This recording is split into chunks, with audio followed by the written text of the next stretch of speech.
Tapi sudah kita ternyata hadis itu la aslalahu, enggak ada apa dasarnya, yaitu hadis yang dikutip oleh Mbah Nawawi Al-Bantani, man adzama maulidi kuntu syafi'an lahu yaumal qiyamah. Siapa yang mengagungkan hari maulidku, maka saya akan menjadi orang yang memberi syafaat, orang yang memberi syafaat baginya di hari kiamat. Karena mau bikin maulid itu urun, Pak. Oleh sebab itu hadis selanjutnya bicara tentang fadilah infak maulid Nabi. Man anfaqa dirhaman fi maulidi. Siapa yang berinfak 1 dirham di maulidku, kata Rasulullah, fa ka'annama anfaqa jabalan min dahabin fisabilillah. Seakan-akan orang itu infak 1 gunung emas di jalan Allah. Itu satu-satunya hadis yang bicara tentang maulid Nabi secara khusus. Tetapi hadis ini tidak ditemukan di kitab-kitab hadis, baik Sahih Bukhari, Sahih Muslim, Sunan Abu Dawud, Sunan Nasa'i, Sunan At-Tirmidzi, Sunan Ibnu Majah dan seterusnya. Sehingga hadis semacam ini kalau tidak ditemukan sumbernya disebut la aslalahu, hadis yang tidak punya asal atau sumber, sehingga hadis itu terindikasi maudhu palsu. Sehingga di Muhammadiyah tidak bisa dipakai hadis maudhu untuk menetapkan sebuah hukum. Sehingga maulid itu masuk al-umur ad-dunyawiyah, perkara apa? Dunia. Kalau perkara dunia berarti ini masalah ijtihadiyah, permasalahan ijtihad. Boleh dilakukan ketika membawa maslahat. Ketika tidak, ya tidak usah dilakukan. Ya, karena ijtihad itu 3 sudah kita kaji ya. Ada al-ijtihad bayani, ijtihad yang mendasarkan pada dalil teks Quran dan sunnah. Maka dalil maulud atau maulid tidak ada. Ada tapi hadisnya apa? Maudhu, kan nggak bisa dipakai itu.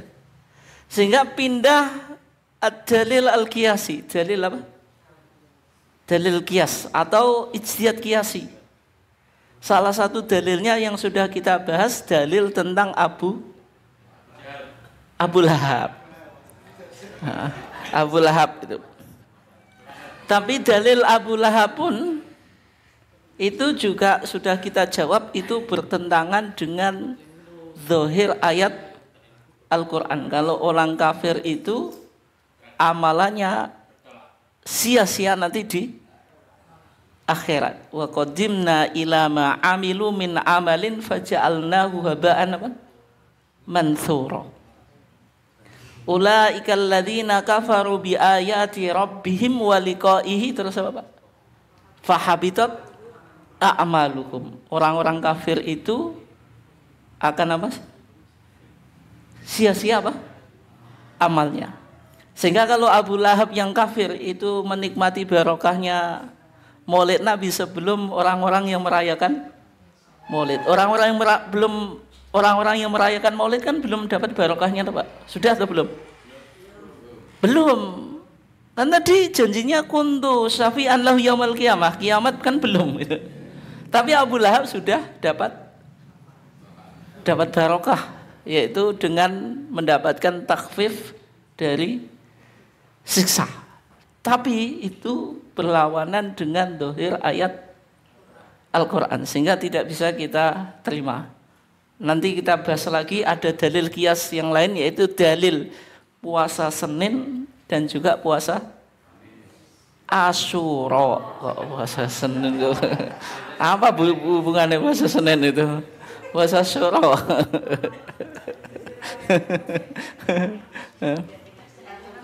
Nah, sehingga dalil ijtihad qiyasi nggak bisa. Yang bisa ijtihad istislahi, yaitu melihat pada aspek kemaslahatan. Kalau perayaan maulid itu membawa maslahat, berarti boleh dilakukan. Misalnya di sekolah Muhammadiyah kok kering spiritualitas, sekolah nggak ada pengajian, maka maulid bisa dijadikan event untuk memperkenalkan anak didik tentang sosok nabi. Itu boleh-boleh saja kalau dianggap membawa maslahat. Kalau tidak, sekolah nggak punya dana. Muridnya juga bosen gitu. Bosen bikin maulid. Bosen atau malah seneng, Pak? Oh, malah seneng. Nah, intinya kalau nggak membawa maslahat ya sudah, tidak usah dilakukan. Itu disebut apa? Istislahi. Jadi melakukan sesuatu berdasarkan pada kemaslahatan. Gitu. Tapi meskipun Muhammadiyah membolehkan maulid, kalau ada kemaslahatan maka perayaan maulid juga harus diisi dengan kegiatan-kegiatan yang tidak bertentangan dengan paham agama Muhammadiyah. Gitu. Terus bagaimana tentang pembacaan kitab mawalid yang umum diritualkan dalam maulid? Kitab maulid itu ada beberapa kitab. Apa, Bu? Maulid adz-Dzibai atau pembacaannya disebut dzibaan. Maulid al-Barzanji pembacaannya disebut berjanjen. Terus maulid apa, Bu? Syarafil Anam, maulid al-Azab. Kemudian ada qasidah burdah itu. Ini ada Simtu Duror, ini yang baru terkenal itu. Banyak itu. Tapi yang Simtu Duror belum masuk di sini ya. Kalau orang Jawa atau ibunya itu paling tahunya ya riba sama berjanjian itu. Karena dulu mantan, Bu ya. Anjir. Mantan tapi suaranya saya penasaran ya. Enak atau cempreng gitu. Kenapa, Bu? Dulu enak. Kadung saya kasih mic betulan kapok. Nah, kita maulid adz-Dzibai yang ditulis oleh Syekh Abdurrahman adz-Dzibai. Kemudian kitab maulid al-Barzanji itu isinya sudah kita kaji ya. Ternyata yang kemarin ini bicara tentang Nur Muhammad. Ada keyakinan Nur Muhammad. Padahal kalau jenengan ngaji akidah, kita apa Pak Bu? Akidah yang jenengan sudah kaji. Akidah akhlak. Pelajaran sekolah itu. Akidah kita akidah apa, Pak?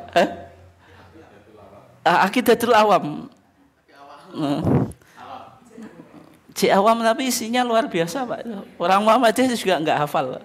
Mubaliknya saja enggak hafal. Akidatul awam itu meskipun biasa gitu tapi maknanya dalam, Pak. Siapa ibunya Nabi? Wa ummuhu Aminatus Zuhriyah. Siapa yang menyusui Nabi? Ardo'adhu Halimatus Sa'diyah. Dalam itu. Kalau orang Muhammadiyah, siapa ibunya Nabi? Aminah. Aminah siapa ya? Karena kitabnya kitab putih. Siapa yang menyusui Nabi? Halimah Sa'diyah. Karena Halimah jadi Halimah ya. Padahal hak. Kalau jenengan hafal Aqidatul Awam kan wa ummu Aminatus Zuhriyah ardo'adhu Halimatus Sa'diyah kan. Ilmu kan jadi kuat, Pak. Itu apa? Kalau kita pakai kitab yang bahasa Arab gitu, Pak. Jadi semakin kokoh. Di dalam kitab-kitab akidah itu jenengan pernah ngaji salah satu keyakinan atau iman kepada Nabi Muhammad itu percaya tentang Nur Muhammad. Ada atau enggak pembahasan itu? Ada, Pak, Bu? Nur Muhammad maksud saya kan masalah keyakinan. Masalah keyakinan itu dikaji di kitab tauhid atau kitab akidah. Di antaranya percaya kepada enggak, maksudnya tadi loh, arkanul iman yang 6 itu. Di antaranya kan iman kepada al-anbiya wa rasul, iman kepada nabi dan rasul. Secara khusus percaya kepada Nabi Muhammad. Ada atau enggak pembahasan tentang Nur Muhammad? Tidak ada. Kalau di kitab akidah saja enggak ada, berarti itu keyakinan apa Pak? Diterima oleh semua orang atau enggak? Ya tidak gitu, tidak. Tetapi di beberapa kitab sudah kita kaji, di antaranya di kitab I'anatut Thalibin, Syekh Said Bakar Satu Ad-Dimyati menyebutkan hadis tentang Nur Muhammad. Laulaka lama khalaqtul aflaka. Seandainya bukan karena engkau wahai Muhammad, seandainya bukan karena engkau wahai Muhammad, tentu saya tidak akan menciptakan alam semesta. Itu hadis qudsi, yaitu firman Allah, tapi bukan Al-Quran.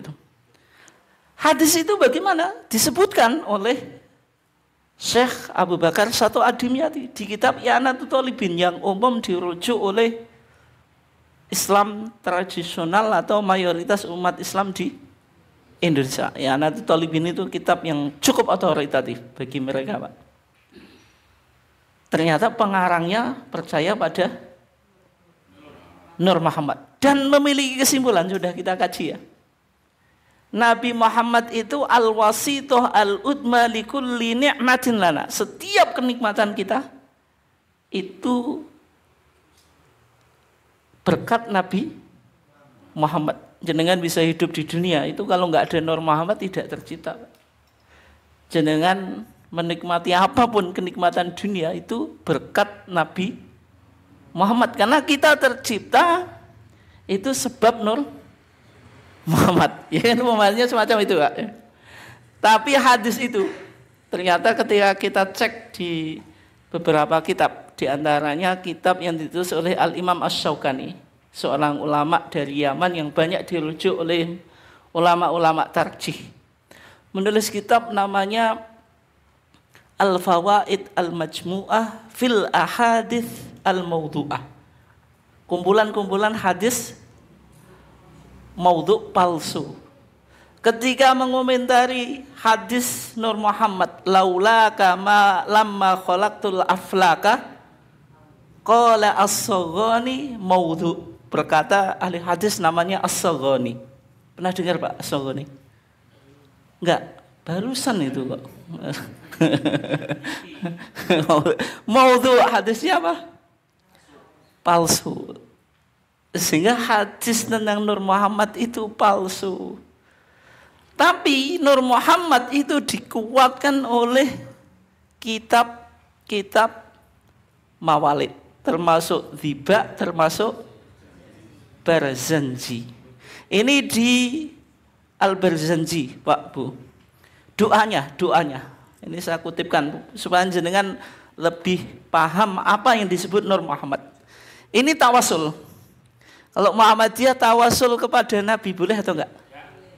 Enggak boleh. Kepada jah kedudukan Nabi tidak boleh. Tapi kalau tetangga sebelah itu membolehkan. Ya termasuk ya Rabbi bil Mustafa balik maqasidana. Kok hafal semuanya?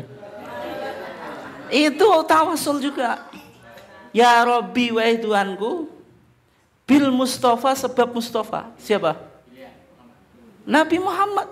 Balik maqasidana.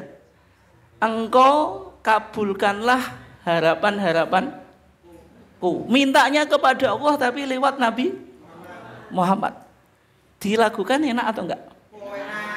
Enak. Saya sering tanya tuh, Pak. Ternyata lagu itu apa? Mempengaruhi otak kita ya. Meskipun maknanya mungkin ada kesalahan. Makanya lagu-lagu koplo itu tetap gede-gede kata enggak, Pak? Nah ini dengan lagu koplo tetap geleng-geleng ya. Ciri teman saya itu otomatis gitu. Yang berarti peran seni itu penting. Nah kita kelemahan di Muhammadiyah kering terhadap apa? Seni.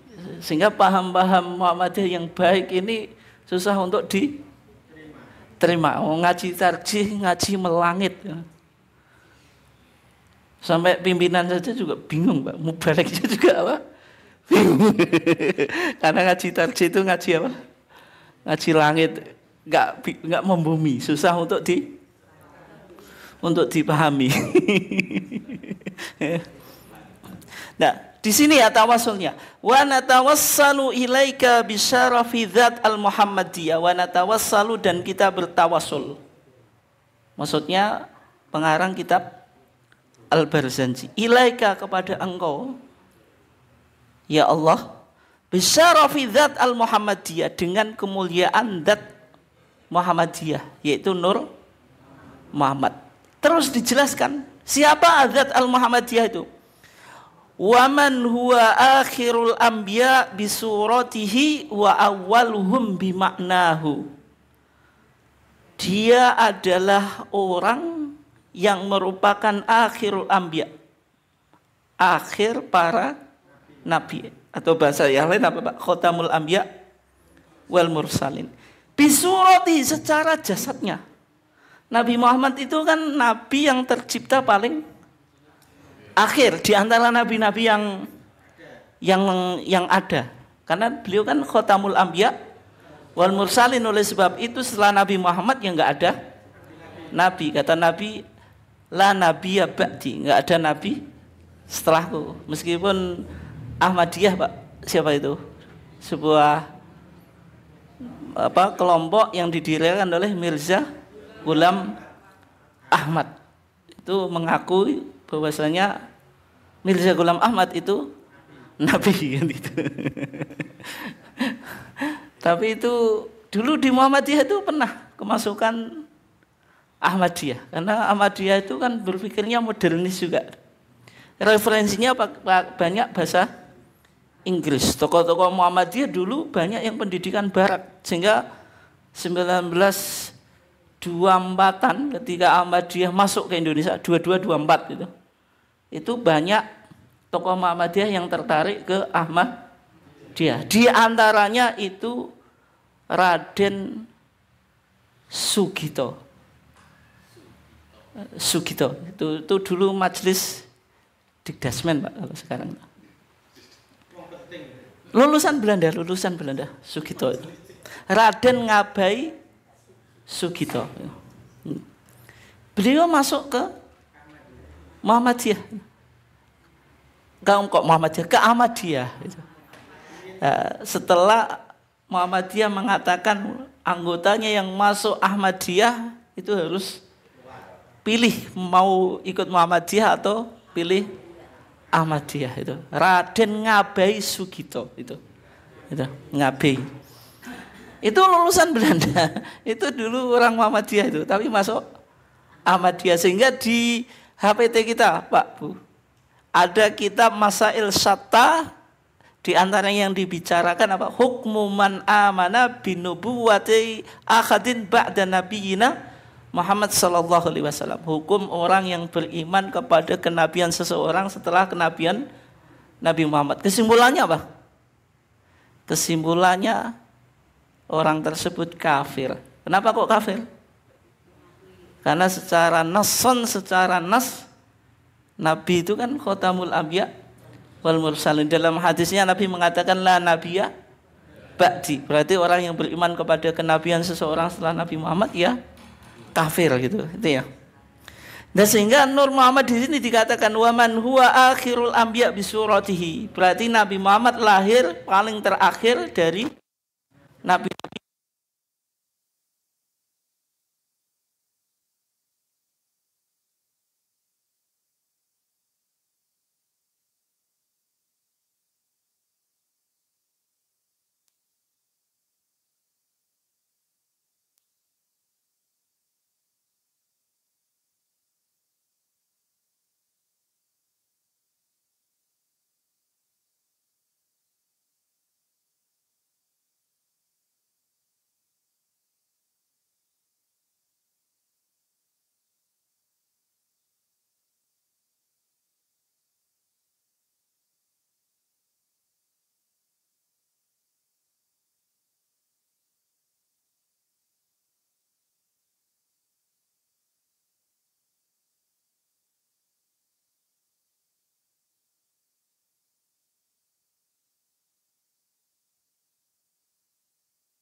Allah wujud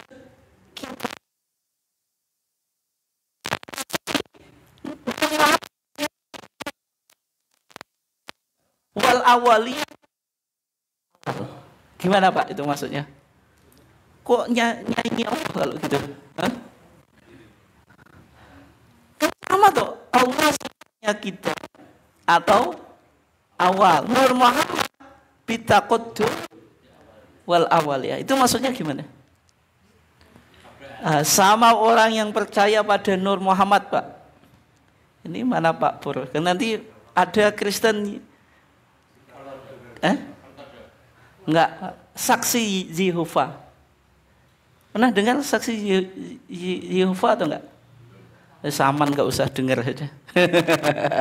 Itu percaya pada Yesus. Yesus itu ciptaan, tapi ciptaan yang pertama mirip dengan pemahaman Nur Muhammad. Tapi kalau Kristen yang mainstream lain, Pak, Ortodok itu disebut Kristen bidat. Bidat itu Kristen sesat.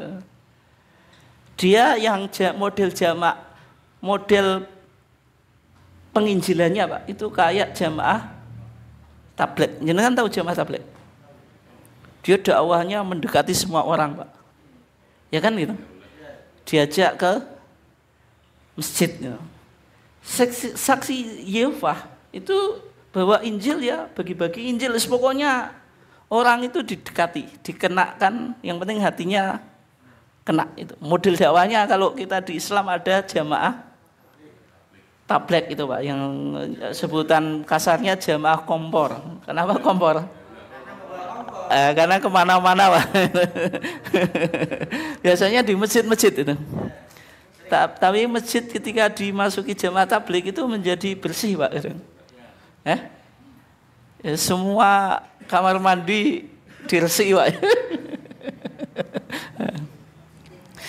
Nah, saksi Yehova itu kepercayaannya dipikir-pikir Pak, itu mirip dengan Nur Muhammad.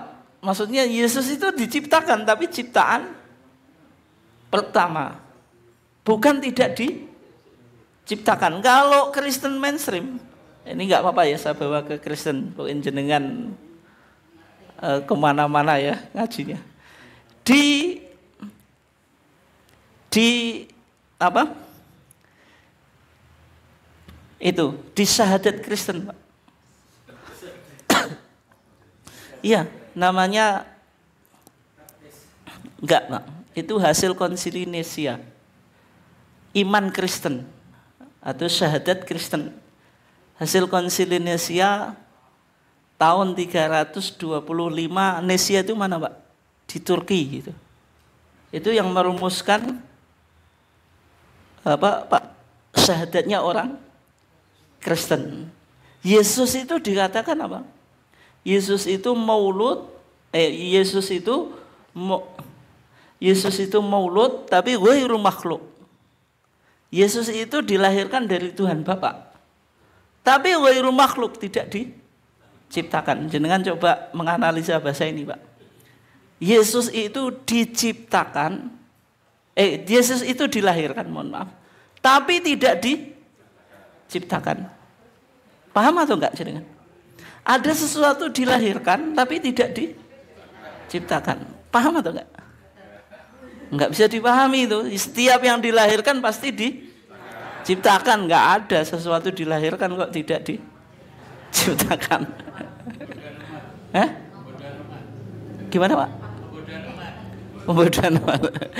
Nah, ini kan bahasa susah untuk dicerna, Pak.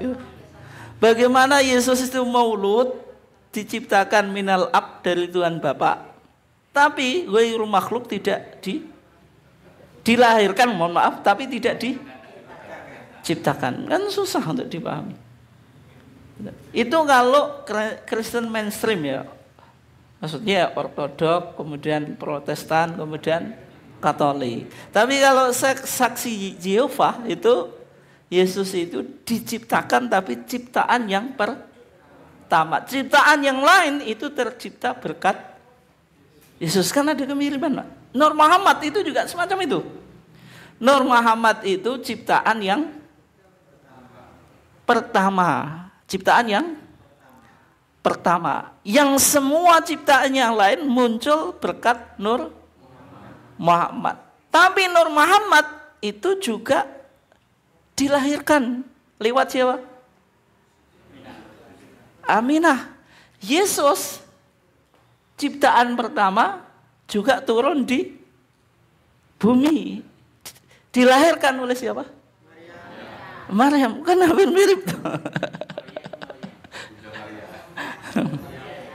Nah sehingga Pak Nur Muhammad ini kan analisa Pak. Ini bisa jadi pengaruh dari apa Pak? Teologi Yunani itu.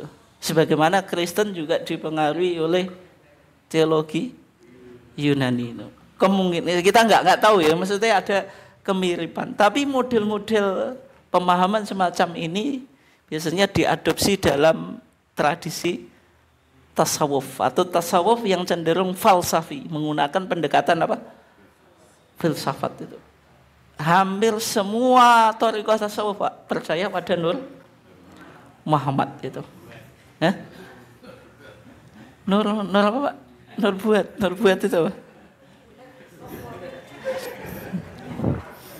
Itu intinya ya. Berarti Nur Muhammad memang dari segi dalilnya Pak itu enggak kuat. Kita sudah katakan itu dalilnya maudhu. Sehingga di fatwa tarjih kita tidak diperkenankan untuk percaya pada Nur Muhammad itu. Sekarang berikutnya. Di Maulid Nabi, dalam pembacaan kitab Maulid Nabi itu ada tradisi mahalul qiyam. Mahalul qiyam itu apa Pak? Sekarang semua acara itu mahalul qiyam. Kadang-kadang kita juga bingung, kita nggak percaya tapi kalau nggak berdiri itu nggak enak sama tetangga sebelah gitu. Mosok gelem berkate tapi ngadeke gak gelem. Kenapa Pak? Ya, Nabi liwat. Nah itu nggak apa-apa Pak. Sungkane mbek sahibul bait itu, sahibul hajah itu. Saiki apa Pak? Akikoan di serokali Pak ya. Diputer bayine wong padha kan ngadeg. Padahal akikoan ini berkatnya lumayan loh Pak. Lumayan.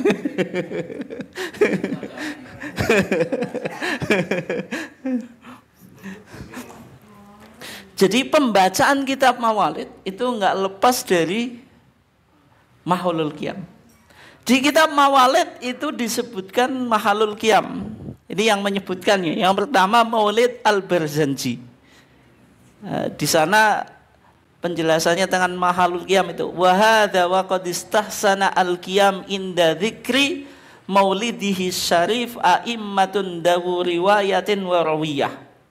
Ini telah menganggap baik berdiri ketika membacakan maulid Nabi. Siapa yang menganggap baik? A'immatun, para imam, dawu riwayatin, yang ahli riwayat, wa rawiyah, dan maksudnya ahli riwayat dan ahli diroyah.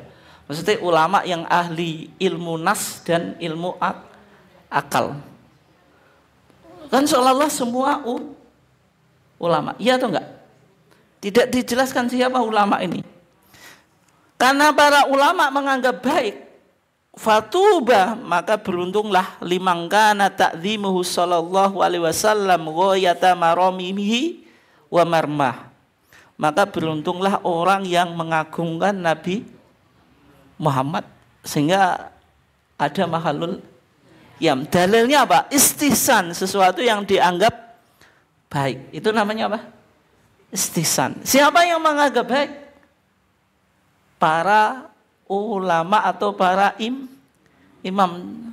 Cumanya dasar imam ini kemana dasarnya? Ya tidak disebutkan. Tidak apa? Disebutkan. Gitu. Ada beberapa keyakinan. Di antara keyakinannya apa? Nabi datang. Nabi datang itu jasadnya atau rohnya Pak? Atau jasad dan roh? Hah? Kenapa? Ruhnya, jasadnya. Nggak menurut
Raja Malik Al-Mudzaffar di Irbil itu paling besar itu. Makanya kalau orang yang maulidannya apa Pak? Serius meyakini menjiwai perayaan Maulid itu beli kambing loh Pak. Iya atau enggak? Kalau di sini masih ada tradisi kayak gitu. Ada Bu ya? Menyembelih sapi juga Bu? Kayak besaran gitu ya. Kalau jajannya apa Bu? Oh, paling jajan biasa ya. Rentengan Jepang nih Bu ya. Apa wis gak meriah.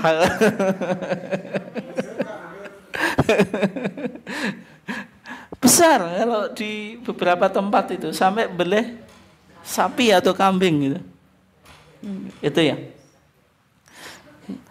Artinya kan di abad-abad itu Pak, di abad-abad sebelumnya kan belum ada. Kembali ke topik kita ya. Di antara ulama Syafi'iyah itu ternyata nggak sepakat. Di antaranya Ibnu Hajar Al-Haytami. Siapa Ibnu Hajar Al-Haytami? Syafi'iyah. Ibnu Hajar Al-Haytami itu ulama yang diakui keilmuannya Pak. Setelah Imam Nawawi dan Imam Ar-Rafi'i, itu ulama yang dianggap otoritatif itu ada 2 orang. Ibnu Hajar Asqalani itu dalam bidang hadis. Kita bicara fikih. Ini menurut perspektif mazhab Syafi'i Pak. Yang syekhon itu kan Imam Rafi'i dan Imam Nawawi. Kalau Imam Nawawi dan Rafi'i bertentangan, didahulukan mana? Imam Nawawi. Tapi kalau dua-duanya sepakat as-syekhon berarti muttafaqun alaih. Tapi muttafaqun alaih pendapat mazhab. Kalau hadis disebut muttafaqun alaih. Dan setelah itu di abad 10-11 itu muncul 2 ulama lagi. Yang pertama Ibnu Hajar Al-Haytami, bukan Al-Asqalani loh. Kalau Al-Haytami itu ahli hadis, ahli fikih Pak. Kalau Asqalani ahli hadis itu. Al-Haytami dan Al-Imam Ar-Romli. Kalau di Mesir sana itu didahulukan Romli Pak. Tapi kalau di Yaman, di Hijaz, di Indonesia, kalau bertentangan Romli sama Ibnu Hajar Al-Haytami, didahulukan Ibnu Hajar Al-Haytami. Al-Haytami bukan Al-Asqalani. Contohnya dengan saya kasih tahu ya, biar jenengan paham. Kalau sholat jenazah, ini kalau syaratnya Pak, imamnya paham loh. Kalau imamnya nggak paham, yo saya nggak usah disalahkan. Kalau imamnya dia bermadzhab Syafi'i paham, mengikuti Al-Imam Ibnu Hajar Asqalani, kalau sholat jenazah salamnya mesti lengkap. Assalamualaikum warahmatullahi wabarakatuh. Assalamualaikum warahmatullahi wabarakatuh. Tapi kalau sholat biasa, salamnya tidak lengkap. Assalamualaikum warahmatullahi. Assalamualaikum warahmatullahi. Itu versi mazhab Syafi'i gitu. Jenengan perhatikan. Tapi imamnya syaratnya harus paham Pak. Nih, imame ketoke kok Syafi'i tapi gak Syafi'i yo gak roh aku. Nggak, kalau di sini selain di Muhammadiyah, jenengan pernah memperhatikan atau enggak? Nanti salamnya lengkap. Kenapa lengkap? Mengikuti pendapatnya Ibnu Hajar Al-Haytami. Al-Haytami Pak, bukan Al-Asqalani Pak. Sehingga Ibnu Hajar Al-Haytami itu ulama yang disegani Pak dalam apa mazhab Syafi'i. Beliau di dalam kitab fatwanya namanya Al-Fatawa Al-Hadithiyah. Nanti di searching ya kalau nggak tahu. Canek Google. Di Al-Fatawa Al-Hadithiyah ketika beliau ditanya tentang hukum mahalul qiyam. Hukum apa? Mahalul qiyam. Dia bilang apa? Mahalul qiyam itu bid'atun la aslalaha. Atau la aslalahu. Bid'ah atau bid'atun la aslalaha. Bid'ah tidak ada bernya, karena tidak ditemukan di hadis manapun. Kan hanya meyakini Nabi datang. Terus berdiri, hadis berdiri itu memang ada. Dan Majelis Tarjih juga sudah membahasnya, Pak. Ketika ada tamu kita berdiri itu hukumnya bagaimana? Boleh atau enggak memuliakan, menghormati orang dengan cara berdiri? Ada dua hadis yang bertentangan, Pak. Yang satu, Nabi pernah memerintahkan sahabat untuk berdiri menyambut tuannya. Kumu ila sayyidikum. Ada seorang sayyid datang ke satu kaum, Nabi memerintahkan kaum itu untuk berdiri. Di hadis yang lain, ketika sahabat berdiri menyambut kedatangannya Nabi, Nabi bilang apa? La taqumu, janganlah engkau berdiri. Kama yaf'alul aajimu, sebagaimana orang-orang non-Arab berdiri. Yu'adzimu ba'duhum ba'dun, sebagian mereka menghormati sebagian yang lain. Hadis ini kan kontradiksi ya, ta'arud. Dalam kesimpulan Majelis Tarjih, dua hadis yang kontradiksi itu dipahami memuliakan orang dengan cara berdiri kalau dari inisiatif sendiri itu tidak apa-apa, tidak apa-apa. Tapi kalau saya misalnya saya orang terhormat, ketika saya datang ke sini harus semuanya berdiri, kalau enggak saya marah-marah. Itu yang tidak boleh. Tapi kalau sekedar menyambut, berdiri. Yang disambut pun tidak marah kalau yang lain tidak berdiri, itu biasa, boleh-boleh saja. Karepem. Maksudnya itu ya. Tapi kalau misalnya saya datang semuanya harus berdiri, ya itu yang nggak boleh, berarti meminta ya kan. Tapi kalau sekedar ada tamu, wajar lah satu orang dua orang berdiri, ya biasa-biasa saja. Tidak atas permintaan yang datang atau yang dimuliakan. Semacam itu tidak apa-apa, Pak, tidak boleh.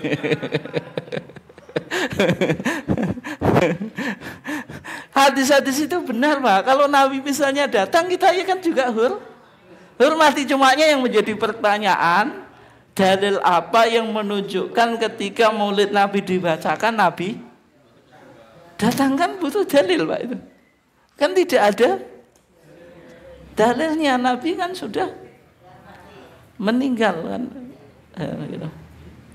Nah itu sehingga kenapa, Pak?